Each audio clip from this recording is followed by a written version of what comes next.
That's not the same thing. They'll be back. With more ships, better prepared. We hurt them. The news reached the Tharn labor camps on the third day. It came through secret channels. Whispered messages hidden in supply manifests and encrypted data packets. The Council tried to suppress it, but information like this couldn't be contained. Humans had defeated a Council enforcement fleet. A species barely capable of interstellar travel had turned back 300 warships. Zevik was working in the mining facility when he heard. He was old for a Tharn, nearly 200 years, which meant he'd been born free.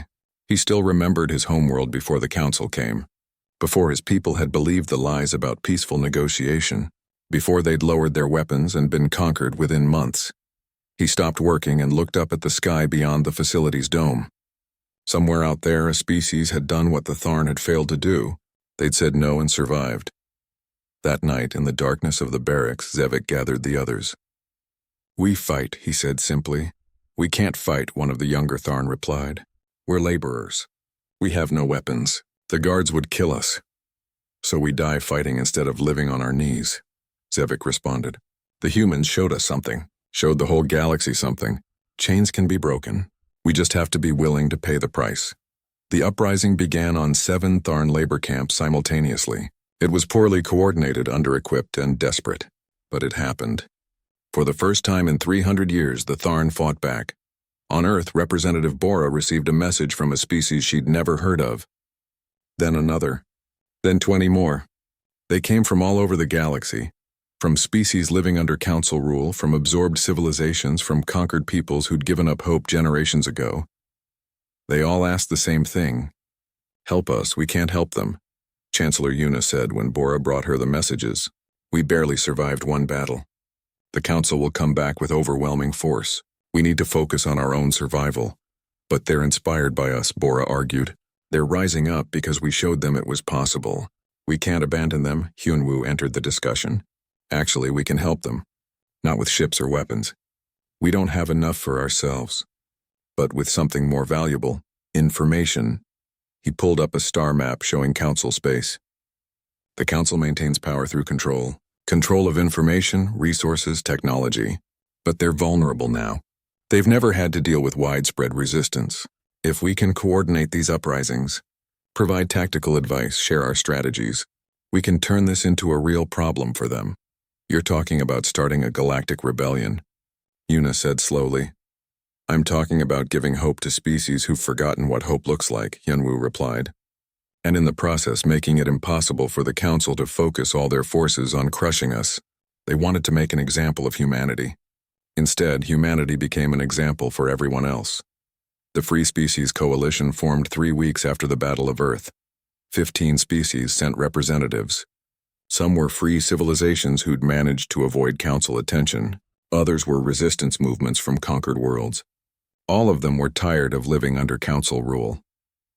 The meeting took place on a neutral space station at the edge of explored space. Representative Bora spoke for humanity. Beside her sat representatives from species with names humans couldn't pronounce, forms humans could barely comprehend. But they all shared one thing. They wanted to be free. "The Council will respond with overwhelming force," a representative from the Finn species warned. "They always do. Unity is inspiring, but it won't stop their warships." "No," Bora agreed. "But it will divide their attention. They can't crush all of us at once. They've relied on fear for so long that they've forgotten how to fight real resistance. We don't need to defeat them completely. We just need to survive long enough to make them realize that conquest costs more than it's worth." Engineer Tajin joined the meeting via hologram. "Humanity will share our weapons technology. Not our most advanced systems, but enough to help you defend yourselves. Quantum fold shields, kinetic weapons, stealth technology. We'll teach you how we fight, and you can adapt it to your own strengths." The offer shocked the room. Species didn't share military technology freely. It was too dangerous, too valuable. But humans were doing it anyway. Why? The Finn representative asked. "What do you gain?" "Allies," Hyunwoo answered, appearing on another hologram. "And time. The Council is preparing a fleet to crush Earth. If they have to deal with uprisings across their space, maybe they'll decide we're not worth the trouble, or maybe we all die fighting. But at least we die free." The coalition was formed that day. 15 species pledging mutual defense and shared resources. It was a fragile alliance bound together more by fear than trust. But it was a start. On the Council homeworld, High Chancellor Vormek received the reports with growing alarm. Uprisings on 11 worlds. Trade routes disrupted by pirate attacks from species that had been peaceful for centuries. Member species questioning Council authority. And at the center of it all, humanity. This is unacceptable, Vormek declared to his council. We cannot allow a primitive species to destabilize galactic order. Primitive? Ambassador Velthar questioned quietly. They defeated our enforcement fleet, Vormek. We need to reconsider our assessment. They got lucky, Warrior Prime Thalvex interjected, though his voice lacked conviction. He'd been there. He'd seen how they fought. Lucky didn't adequately describe it. Lucky or not, they're inspiring resistance across council space, and another counselor added. 6 of our member species have quietly expressed concerns about our enforcement policies. They're not threatening to leave, but they're asking uncomfortable questions. Vormek stood, his forearms gesturing dramatically. Then we must respond with absolute force. Assemble the Grand Armada, 2,000 ships. We will crush Earth so thoroughly that no species will ever dare defy us again. 2,000 ships, Velthar repeated. That's a quarter of our entire military. It will leave our borders vulnerable. To what? Vormek demanded. Who would dare attack us? We are the Council. We have maintained peace for 3 million years. These uprisings are minor disturbances. Once we destroy humanity, the others will fall back in line. But even as he spoke, Vormek felt doubt creeping in. The Council had maintained peace by being too powerful to challenge.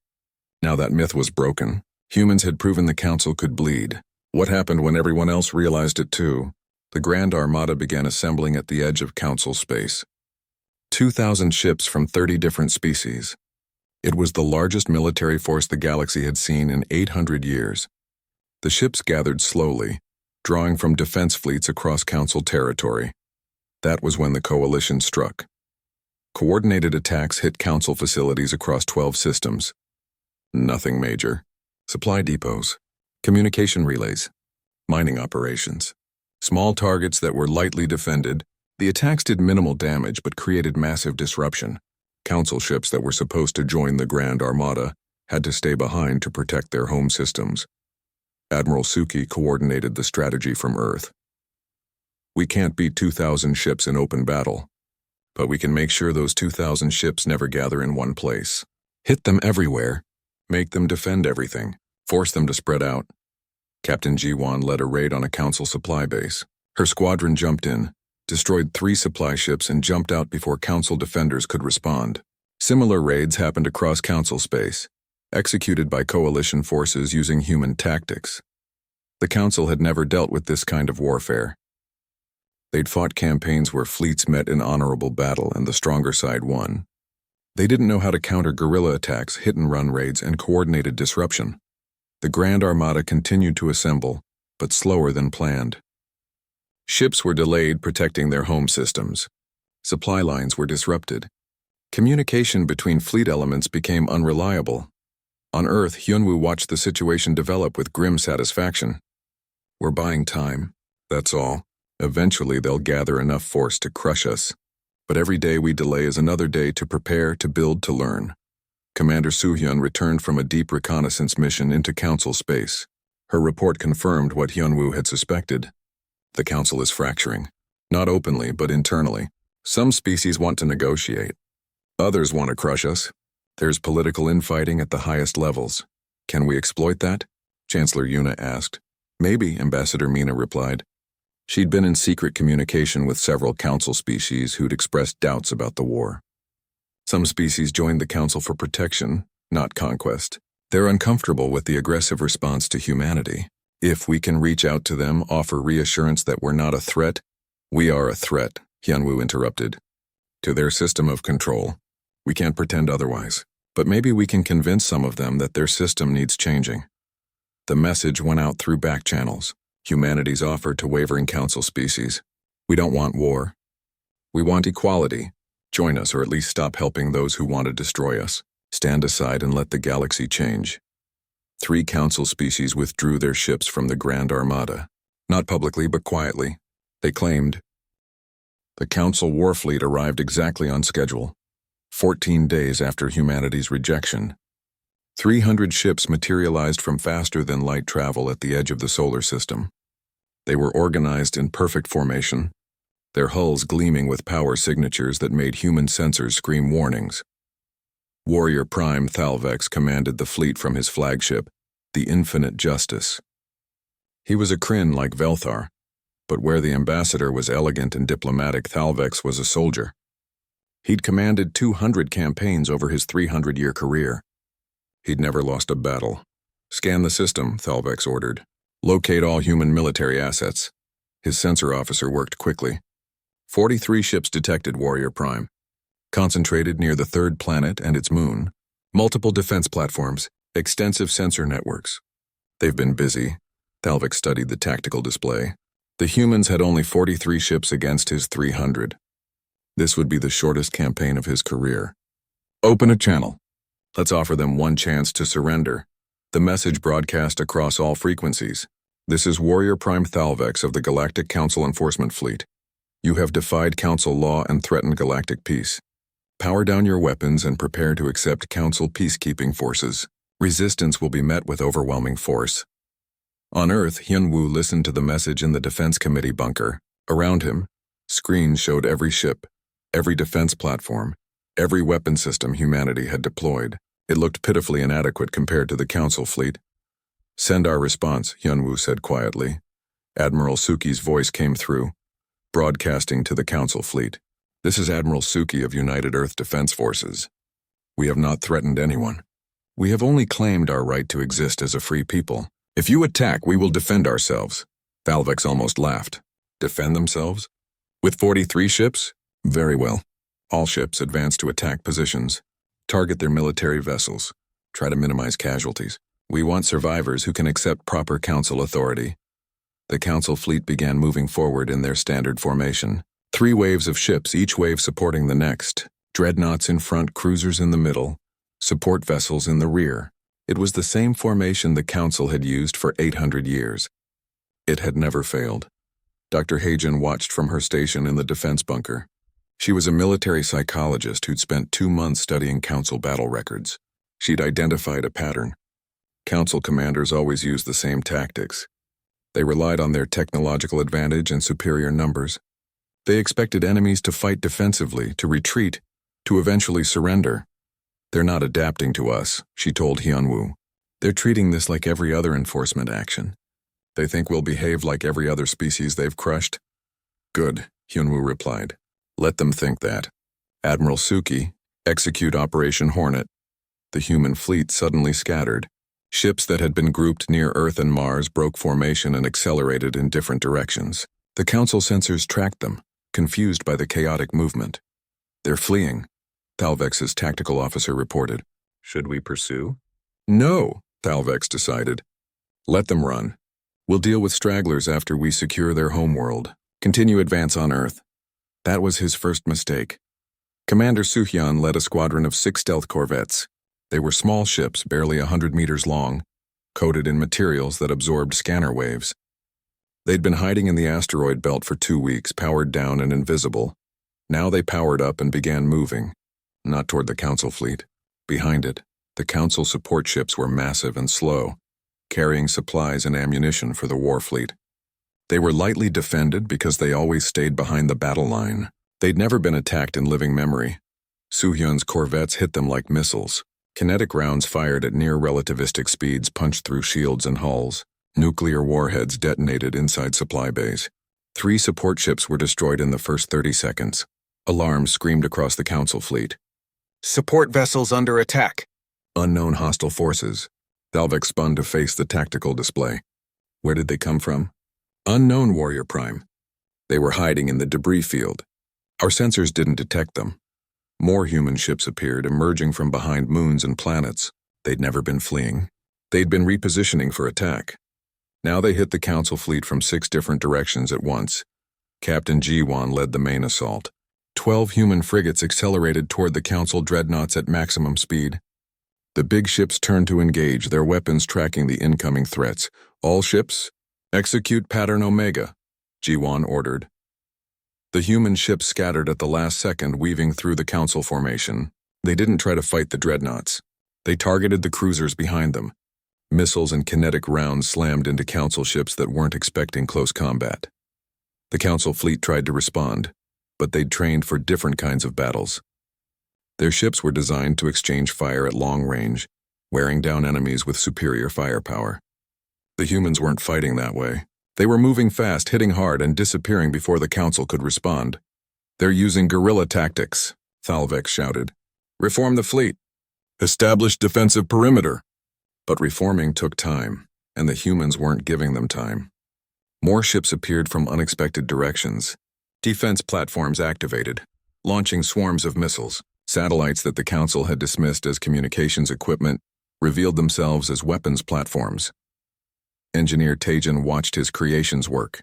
The quantum fold shields protected human ships from the Council's energy weapons. The AI targeting systems tracked enemy movements faster than any organic crew could manage. The kinetic bombardment satellites fired asteroid fragments accelerated to impossible speeds. It wasn't elegant. It wasn't honorable. It was brutal, chaotic, and effective. A human destroyer, the Soul, took critical damage from a Council dreadnought. Its reactor was failing. Life support was gone. The captain, a veteran named Wu Jin, made a decision. "All hands abandon ship," he ordered. "You have 2 minutes," his crew protested, but he was firm. They evacuated in escape pods while Wu Jin remained on the bridge alone. He aimed the dying ship at the Council dreadnought and locked the engines to maximum acceleration. The Council ship tried to evade, but the Soul was too close and moving too fast. The destroyer crashed into the dreadnought's midsection at a significant fraction of light speed. The impact vaporized both ships and damaged 3 others nearby. Across the Council fleet, captains watched in horror. No civilized species did that. No rational commander sacrificed their ship in such a barbaric manner. These humans were insane. Thalvex was beginning to understand that he'd made a terrible miscalculation. "All ships pull back. Establish firing line at safe distance." The Council fleet retreated, trying to get room to use their superior range and firepower. But as they pulled back, they ran into another problem. The human ships had laid minefields throughout the system. Not normal mines. These were nuclear devices attached to asteroids, hidden in debris fields, invisible until they activated. Dozens of Council ships took damage as they retreated through the minefields. More human ships appeared to harass the withdrawal. It wasn't a retreat anymore. It was becoming a rout. "We need to regroup," Thalvex ordered. "Fall back to the edge of the system. We'll return with better intelligence and—" "Warrior Prime," his sensor officer interrupted. "Massive human vessel approaching from the outer system. It's huge."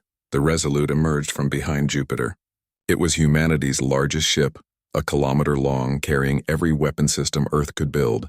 Admiral Suki stood on its bridge watching the Council fleet scatter before her. "All weapons fire at will," she ordered calmly. The Resolute opened fire.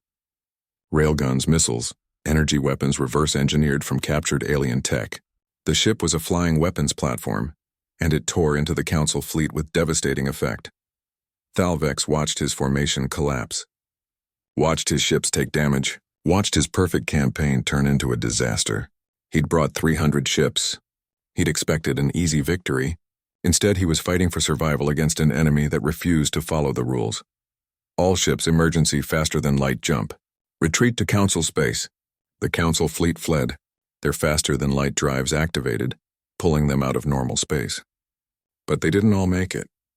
Human ships continued attacking until the last moment. More Council vessels were damaged or destroyed as they tried to escape. When the battle ended, humanity counted its losses. 31 ships destroyed. Thousands of personnel dead or wounded. It was a heavy price, but the Council had lost more.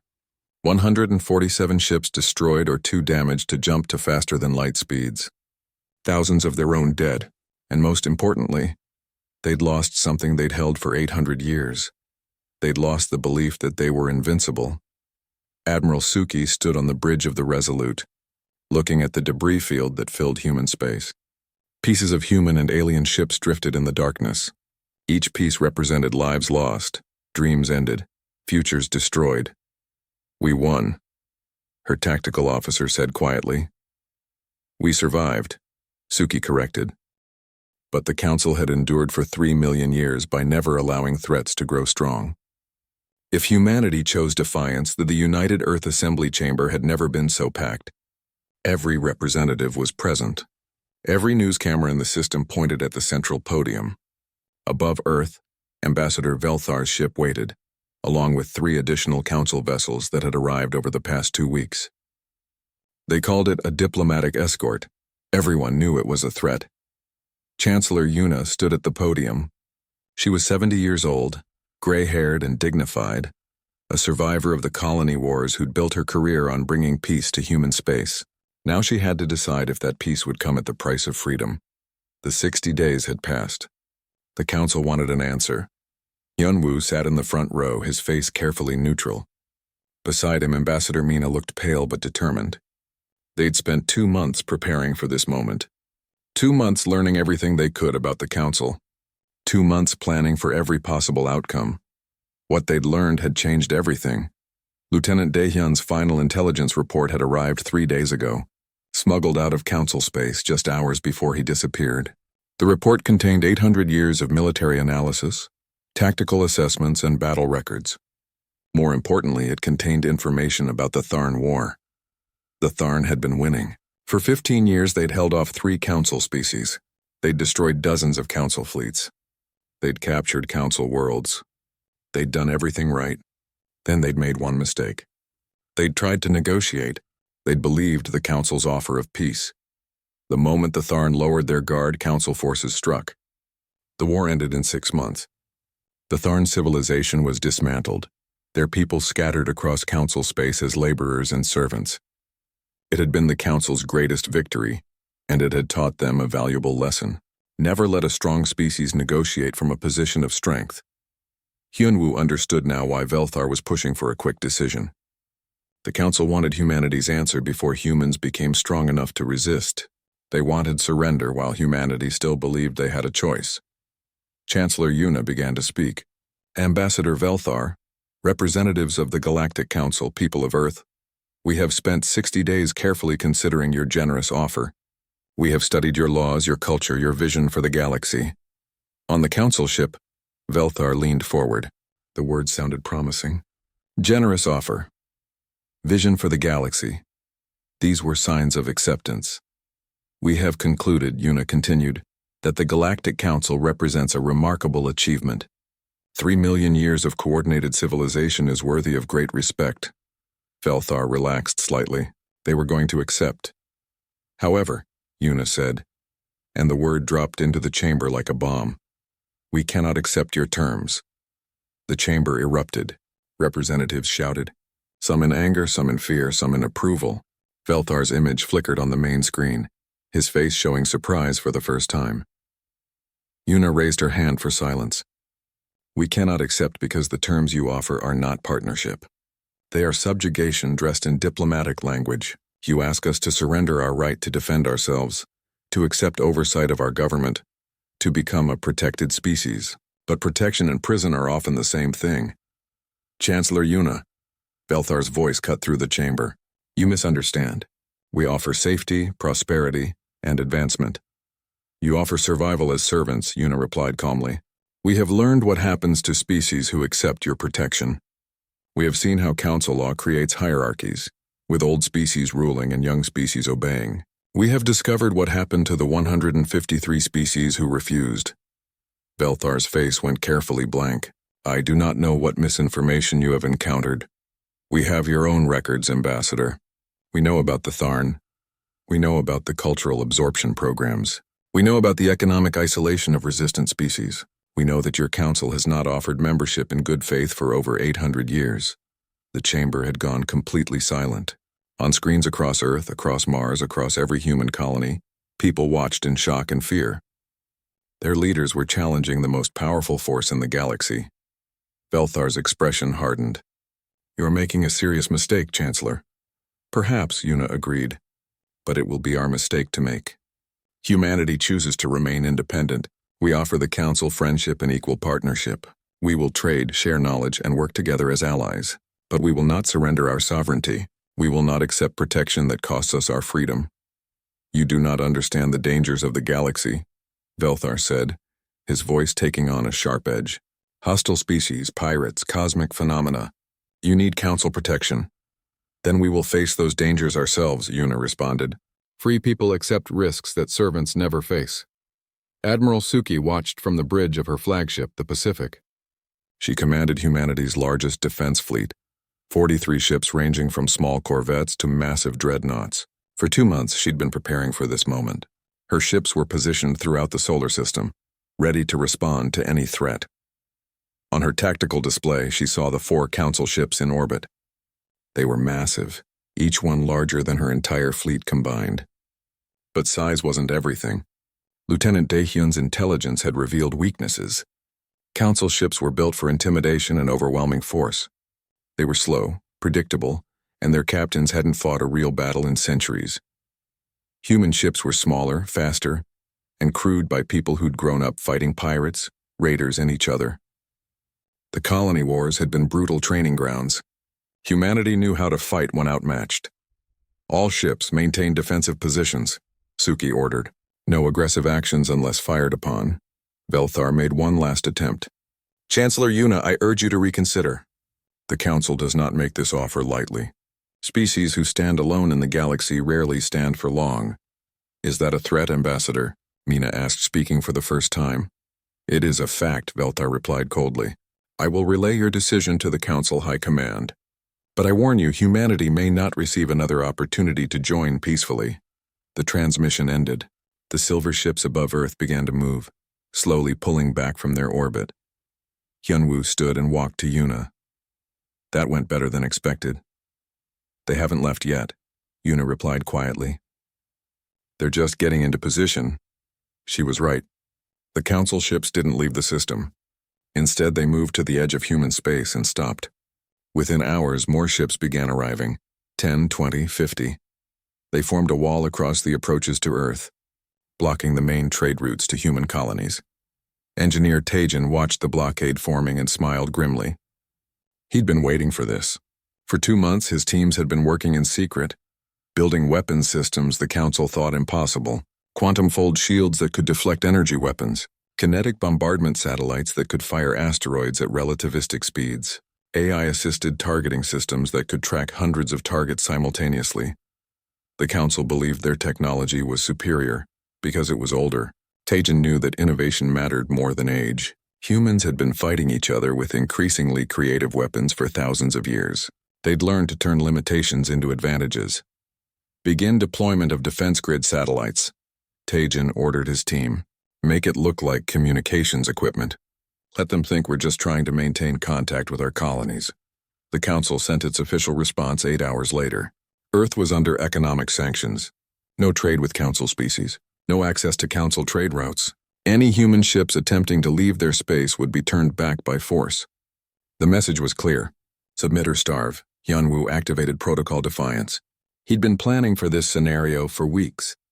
Human colonies were already being supplied with equipment to achieve self-sufficiency.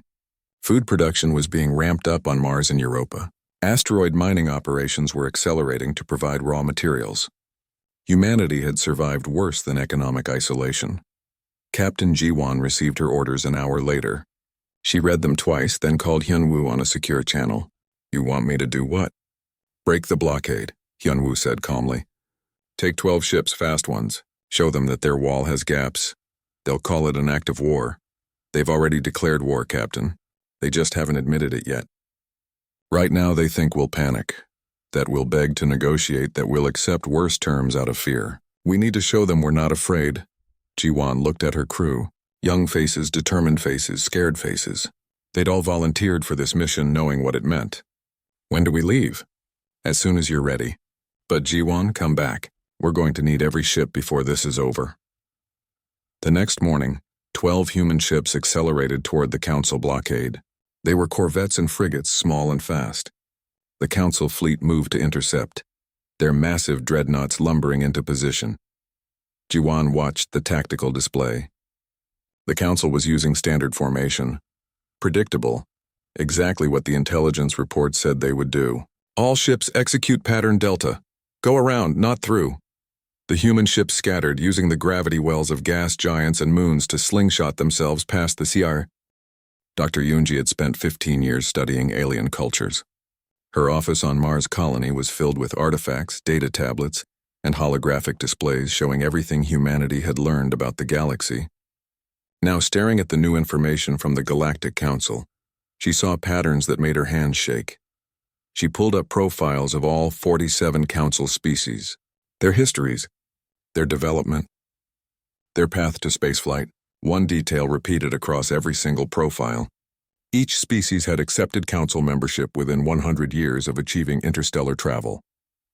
Each species had given up military expansion. Each species had agreed to protection. More importantly, each species had been weaker than their neighbors when they joined. They'd been afraid, vulnerable. The Council always arrived at the perfect moment when a species was desperate enough to accept any offer of safety. They're predators, Yunji muttered to herself. They hunt scared prey. She sent her findings to Hyunwoo, adding a note. We need to know what happened to the species who weren't scared. The ones who said no. 2,000 light-years away, Lieutenant Daehyun was already finding those answers. He'd volunteered for the most dangerous assignment in human history. Using a captured alien data core from an old survey ship, he'd managed to access an unguarded Council database. The security was sophisticated, but it was designed to keep out Council species. Humans thought differently, attacked problems from angles the aliens never considered. The files he found told a story the Council didn't want anyone to see. Species who refused membership were systematically isolated. Trade routes were closed to them. Other species were warned not to interact with them. The Council called it protective quarantine. The documents called it something else. Economic warfare. Isolated species struggled. Their economies collapsed without access to galactic trade. Their technology stagnated without knowledge exchange. Within a few generations, they became desperate, weak. When they finally begged to join the Council, they accepted even worse terms than originally offered. Some species tried to fight instead of starving. The records showed 12 different wars between non-Council species and peacekeeping forces. Every war ended the same way. The resistant species was crushed. Their worlds occupied, their population rehabilitated and absorbed into neighboring Council civilizations. The Council called it cultural preservation. The documents called it slavery. Daehyun's hands trembled as he copied the files. He'd found something else, too. Battle reports, tactical assessments. The Council hadn't fought a real war in over 800 years. The last conflict had been against a species called the Tharn, known for their aggressive expansion. The Tharn had actually been winning until 3 Council species allied against them. Now the Tharn existed as a servant class, doing labor too dangerous or degrading for Council citizens. Every victory had been achieved through overwhelming numbers, not superior tactics. The reports read more like police actions than military campaigns. The Council had grown comfortable, safe. They'd forgotten what war really meant. He encrypted the data and sent it through human channels, routing it through 6 different relay stations to hide the source. By the time the message reached Earth, he was already wiping his access logs and preparing to disappear. On Earth, Hyunwoo assembled a secret meeting in a shielded room deep under the Defense Committee headquarters. Captain Jiwon attended in person. Ambassador Mina joined via secure hologram from the assembly building. Dr. Yunji linked in from Mars.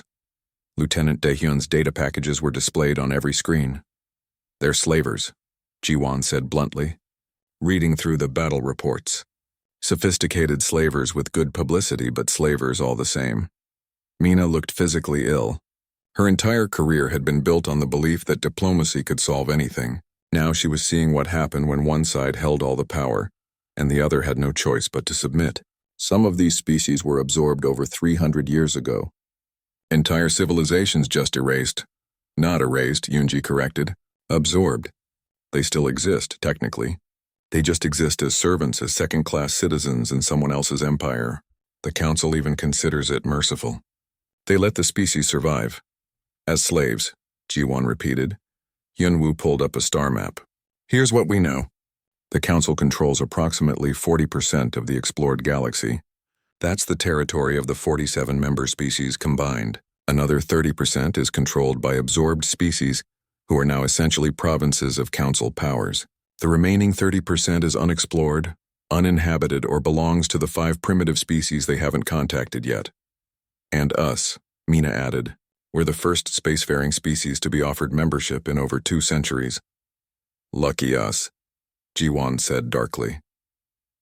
A new message came through. The ID was anonymous, routed through so many proxies it was impossible to trace. Hyunwoo opened it carefully, expecting a trap. Instead, he found a video message. The alien on screen was small and gray, with large eyes and a nervous demeanor. He spoke in accented but clear English. My name is Kale. I am Vryn, a council species. I am risking my life to send this message. What Ambassador Velthar told you is a lie. The council is not an alliance of equals. It is a hierarchy of power. Old species rule. Young species serve. If you join, humanity will become servants. I have seen this happen 4 times in my lifetime. Kale glanced over his shoulder nervously. The council fears you.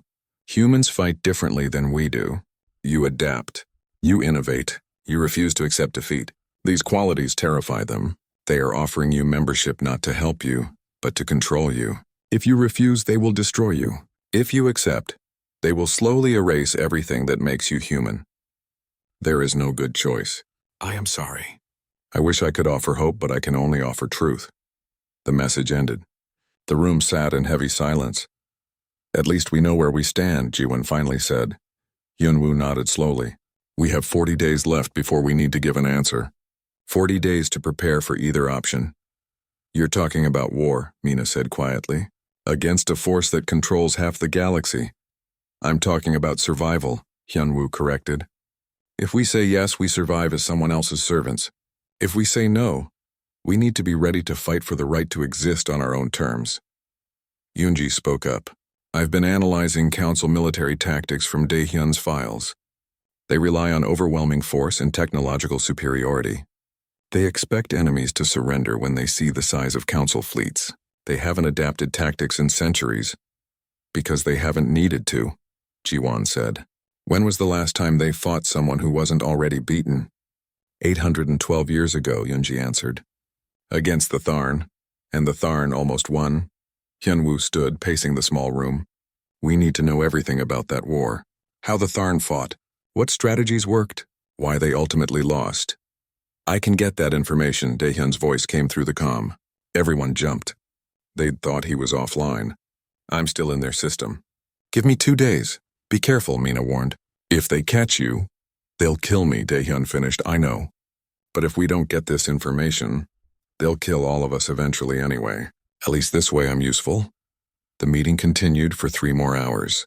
They discussed contingencies, resources, and possibilities. Captain Ji-won volunteered to begin quiet military preparations. Mina agreed to stall the council's diplomatic pressure.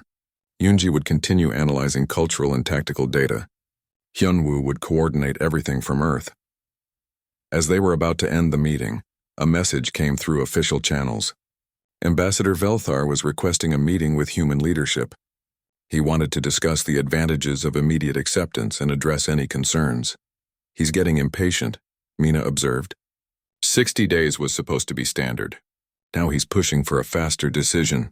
Maybe Kale was right, Ji-won said. Maybe they really are afraid of us. Hyunwoo looked at the star map again, at the massive territory controlled by the council, at the tiny blue dot representing Earth. They should be, he said quietly. Because I think we're about to do something no species has done in 800 years. What's that? Yoonji asked. Say no, Hyunwoo answered, and mean it. Above Earth, the silver ship waited. Ambassador Velthar stood in his private chambers, reviewing reports on human behavior. Something was wrong. The humans were asking too many questions, digging into records they shouldn't have access to. Their military was making subtle movements, repositioning assets under the guise of routine exercises. Velthar had overseen 7 species integrations. He knew the signs of compliance and the signs of resistance. Humans were showing signs of resistance. He composed a message to the Council High Command. It was brief and urgent. Recommend accelerated timeline for Earth integration. Species shows concerning independence traits. May require enforcement protocols. The Council's response came back within hours. Continue standard procedures. Enforcement protocols approved if necessary. Earth must accept or be contained. No exceptions. Velthar looked down at the blue planet below. Such a beautiful world. Such a problematic species. He hoped they would accept. Enforcement protocols were messy, and they always left survivors who remembered what they'd lost. The massive ship appeared without warning above Earth's orbit. It was larger than anything humanity had ever built, stretching nearly 5 kilometers from end to end.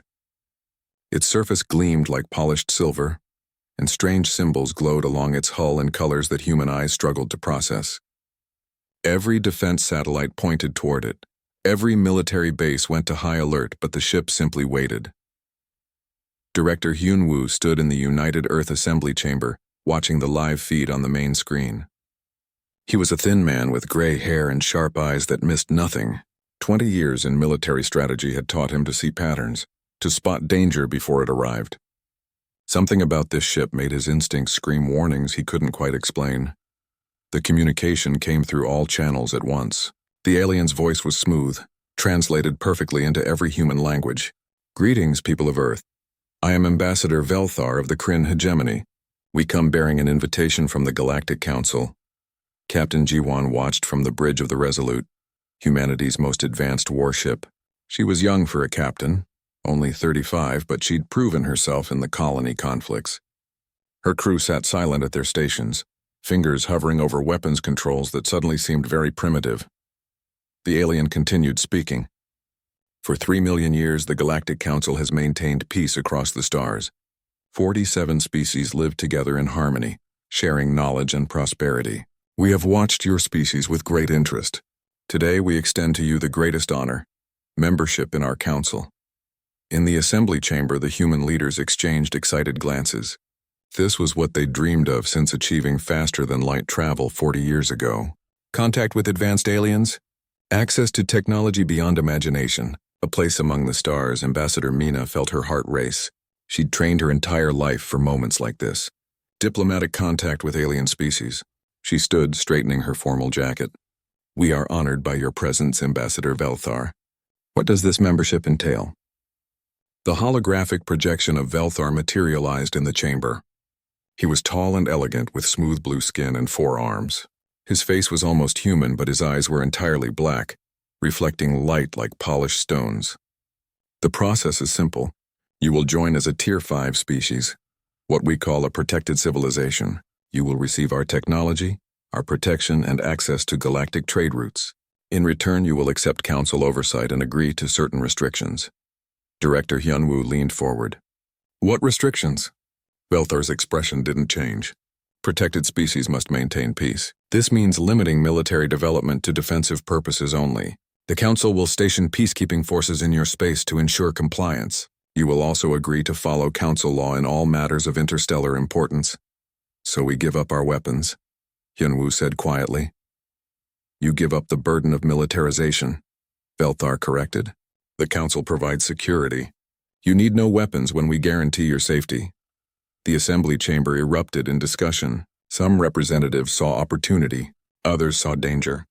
Mina tried to maintain diplomatic calm. "How many species are members of this council?" 47 civilized species, Velthar said. "Though there are others in the galaxy who have not yet achieved our standards of peaceful coexistence." "How many others?" Hyun-woo asked. "Approximately 200 species have been documented. 153 have chosen not to join the council." Captain Jiwon spoke through the command channel to Earth. "That's a lot of species saying no." Velthar seemed to hear her, though she'd spoken on a private frequency. "Many species cling to primitive ways, tribalism, nationalism, militarism. They refuse to evolve beyond their violent natures. The Council has learned that such species inevitably destroy themselves or threaten others. We prefer they remain isolated until they mature." The words sounded reasonable, but something in Velthar's tone made Hyun-woo's stomach tighten. "What happens to species who refuse?" "They remain outside Council protection," Velthar said simply. "The galaxy can be dangerous for those who stand alone." It wasn't quite a threat, but it wasn't not a threat either. Mina caught Hyun-woo's eye across the chamber. She saw the same concern reflected there. "You will have 60 Earth days to consider our offer," Velthar announced. "This is standard protocol. We will remain in orbit to answer questions and provide additional information. I suggest you consider carefully. Opportunities like this come rarely in galactic history." The transmission ended. The hologram faded. The alien ship remained hanging in orbit like a silver sword suspended over humanity's throat. The assembly exploded into argument. Half the representatives wanted to accept immediately. Advanced technology, guaranteed peace, protection from hostile aliens. What more could humanity want? The other half urged caution. Terms needed negotiation. They couldn't just surrender their sovereignty. Hyunwoo left the chamber and went straight to his office. He pulled up every file Earth intelligence had gathered on alien civilizations. It wasn't much. Humanity had only explored a tiny fraction of the galaxy. They'd encountered 3 other species, all of them primitive and non-threatening. This council represented a massive unknown. He started digging into the data packets Velthar had provided. Information on council species, trade agreements, technology specifications, legal frameworks.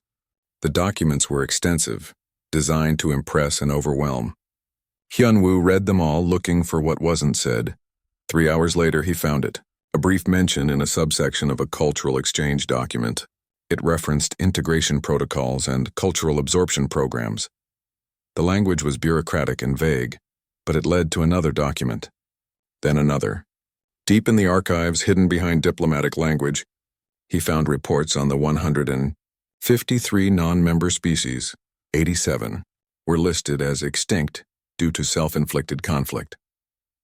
42 were classified as culturally absorbed into neighboring council species. 19 were marked as quarantined for excessive militaristic tendencies. Only 5 remained as independent, non-council civilizations, and all 5 were described as primitive and pre-spaceflight. Hyunwoo sat back in his chair, his blood running cold. Not a single advanced species had refused council membership and remained independent. Not one. They'd all either been destroyed, absorbed, or isolated. The pattern was clear once you looked for it. Captain Ji-won received the file transfer an hour later. She read it twice, then called Hyunwoo on a secure channel. This is genocide dressed up as diplomacy. That's what I'm seeing, Hyunwoo agreed. They don't offer membership. They offer surrender or extinction. What do we do?